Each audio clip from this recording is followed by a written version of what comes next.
बिस्मिल्लाहिर्रहमानिर्रहीम। तमाम तारीफ़ें अल्लाह ताला के लिए हैं जो तमाम जहानों का रब है। सलवात है मोहम्मद सल्लल्लाहु अलैहि वसल्लम पे और आपकी पाक आल पे। इमाम अली अलैहिस्सलाम का फरमान है, इल्म 3 बालिश्त है, बस जो पहली बालिश्त तक पहुँचा वो मुतकब्बिर हो गया और दावा करने लगा। जो दूसरी बालिश तक पहुंचा वो मतवाज़ो हो गया, अपने आप को कमतर समझने लग गया।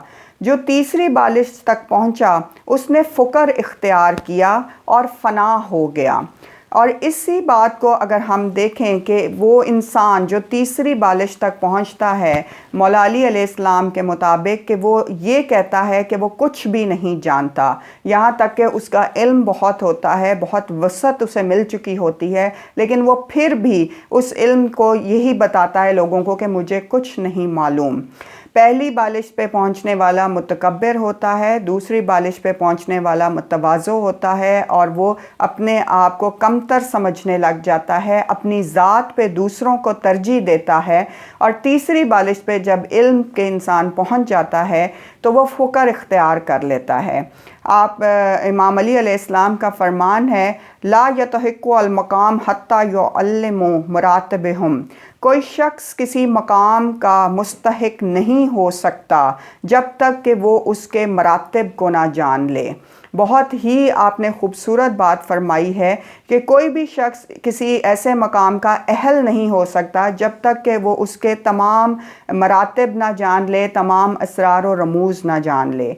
जिसने अपने कल्ब को हमेशा ज़िक्र खुदा में महव रखा उसके अफ़ाल ज़ाहिर और बातिन से ज़ाहिर हो जाएंगे, और जिसने अपने नफ्स को पहचान लिया उसने अपने रब को पहचान लिया।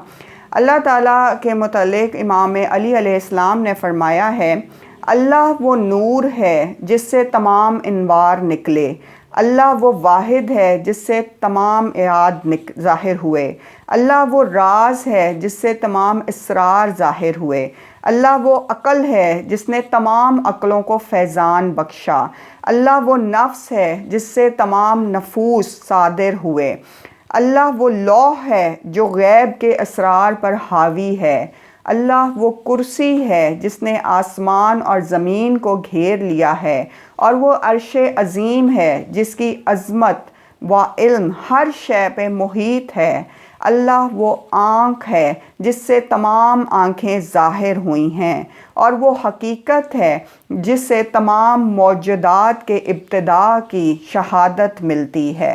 क्या ख़ूबसूरत फ़रमान मौला अली अलैहिस्सलाम ने फ़रमाए हैं। आपका फ़रमान है, ए इब्ने आदम, अगर तू दुनिया के सामान से ये इरादा रखता है कि वो तेरे लिए कफ़ायत करे तो तू थोड़ा सामान भी तेरे लिए काफ़ी होगा, और अगर कफ़ायत का इरादा नहीं है तो ज़्यादा से ज़्यादा सामान भी तेरे लिए कफ़ायत का साबित ना हो सकेगा। ये असूल काफ़ी में जिल्द 2 बाब 61 में आपके फ़रमान मौजूद हैं। आपने ये भी फ़रमाया, समझ लो कि मौत की निगाहें हमेशा तुम्हारी तरफ गड़ी हुई हैं और उसके पंजे तुम्हारी तरफ कुशादा हैं। उसके नाखूनों को अपने जिस्म में गड़ा हुआ महसूस करो। जान निकलने की सख्तियों को हमेशा अपने सामने रखो।